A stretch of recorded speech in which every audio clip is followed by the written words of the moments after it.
สวัสดีครับพี่น้อง FC แฟนช่องทุกท่านทุกคนนะครับผมมื้อนี้พ่อเฮงก็สิพาพี่น้องท่านผู้ชมนะครับผมมาตามตัวเลขของน้องแฟมนะครับน้องแฟมที่ปู่ปราสาทเพิ่นว่าน้องแฟมกลับมาแล้วปู่ปราสาทเพิ่นสัญญาว่าเพิ่นจะไปหาตัวเลขแนวทางโชคลาภกับน้องแฟม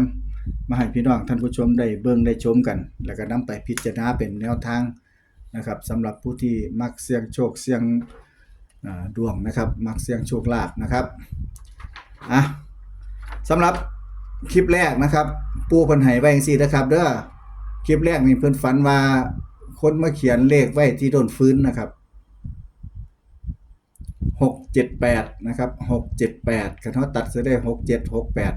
676878นะครับนี่เป็นคลิปแรกนะครับคลิปแรกที่ปู่เพิ่นฝันนะครับว่าคนมาเขียนเลขไว้นะครับ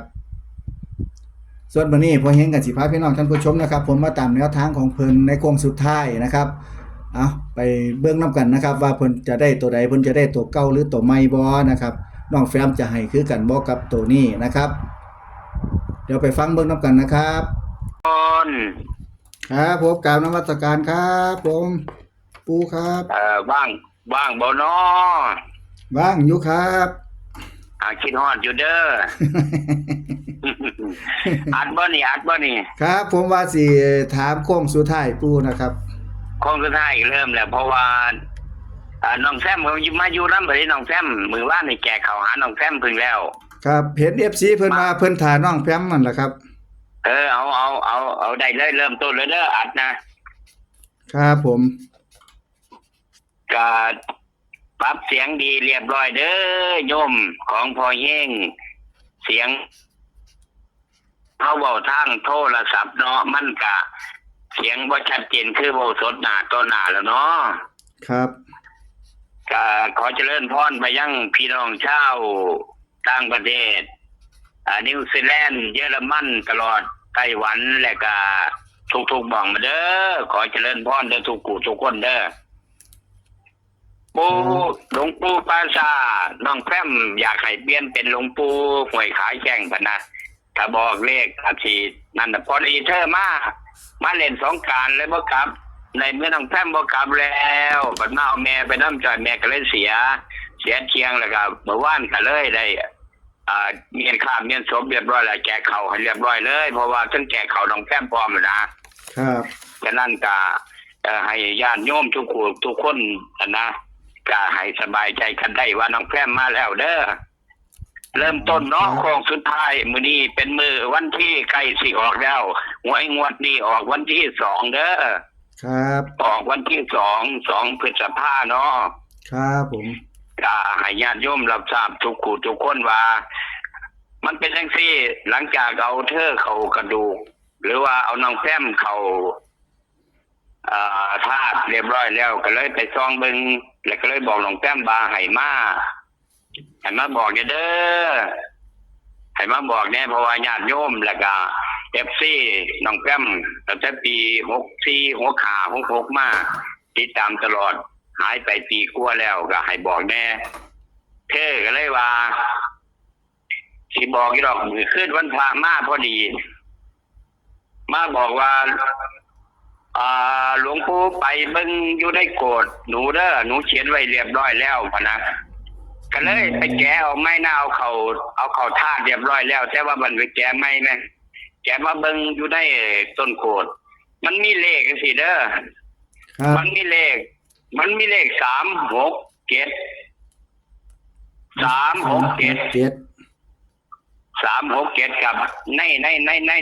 นโกฏของเราเนี่ยคือคนเขียนไว้เนี่ย367ราคา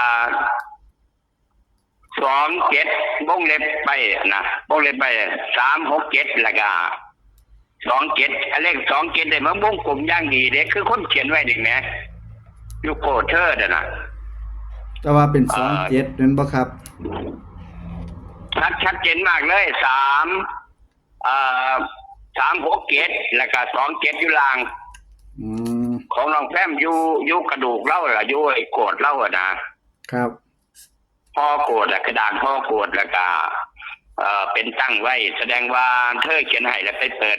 ดเบิ่งไปทุบโกดน้องแฟม เลยก็บอกว่าน้องแพมเอ้ยมาเข้าฝันไม่เด้อ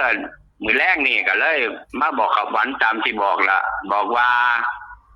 หลวงปู่ให้ไปเปิดเบิ่งเอาเปิดจังไดปิดเรียบร้อยแล้วเพราะว่าเอาเธอเข้าท่าเรียบร้อยแล้วแจกเข้าหาเรียบร้อยแล้วนะแล้วก็คั่วอยู่นี่ล่ะพี่น้องฟ้องไปครับกรุงเทพกรุงไทยหมดแล้ว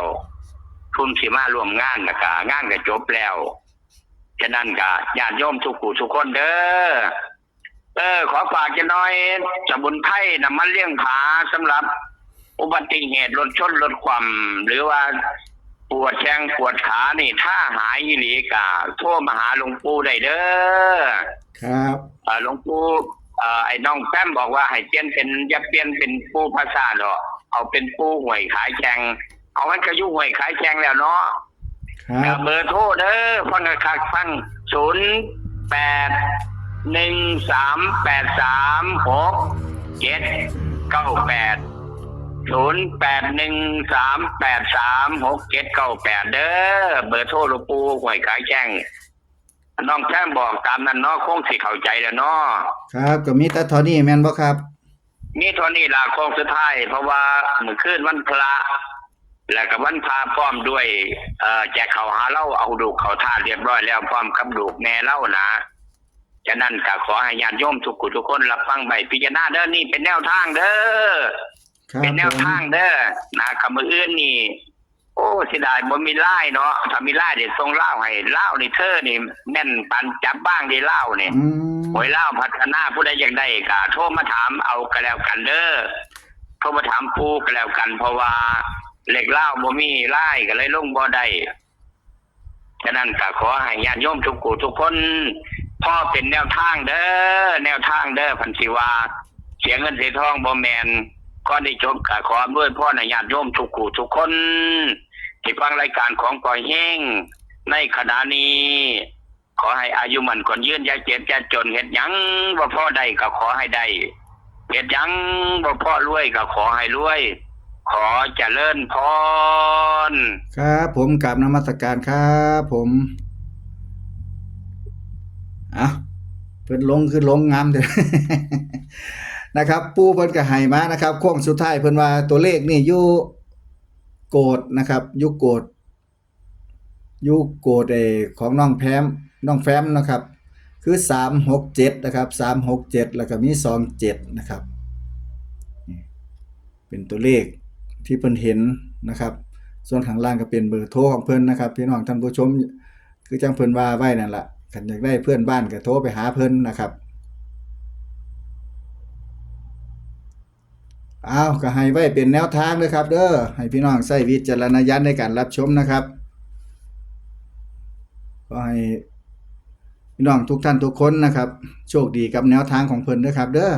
เพราะว่าปู่ปาซ่าเพิ่นก็มาให้อยู่ตลอดนะครับให้